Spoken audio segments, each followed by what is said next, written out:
Hello বন্ধুরা, সবাই কেমন আছেন? তো আশা করি আপনাদেরকে একটা কাজের টিউটোরিয়াল শিখাবো। অনেকে আছে কাটিংটার নাম কি সঠিক নাম জানে না। এটার নাম হচ্ছে মার্বেল জিরো কাট। মার্বেল জিরো কাটটা কীভাবে কাটবেন শুরু থেকে লাস্ট পর্যন্ত দেখুন, তাহলে তো ভিডিওটা জানতে পারবেন। এই যে এই সাইডটা দেখুন কত সুন্দর নিখুঁতভাবে। তো এটাকে কিভাবে কাটছি, মূলত সাইডে জিরো মারবেন, পরে জিরোর নিচেরটা মারবেন, আর উপরে মারবেন যে সিজার দিয়ে ছোটো থেকে আস্তে আস্তে বড় রাখবেন, পরে সিজার কিছু মারবেন।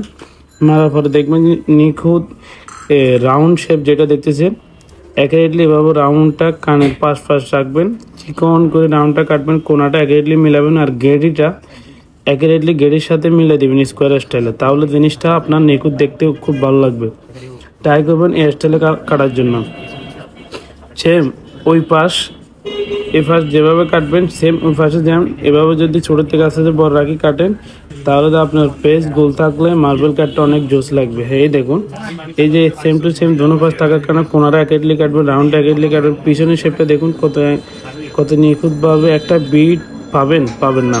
তাহলে আপনি যদি এভাবে করতে চান, শুরু থেকে আপনি ওয়ান মারবেন, ওয়ান মারার পরে জিরোর উপরটা মারবেন, পরে কিলিং জিরোটা মারবেন, এরপরে যে রাউন্ডটা এক শেপ এইভাবে গুছা কাটবেন যেমন এটা কাটার আগের। আর এরকম ভিডিও পাইতে হলে অবশ্যই পাশে থাকবেন, নতুন আরও কিছু ভিডিও নিয়ে আসবো।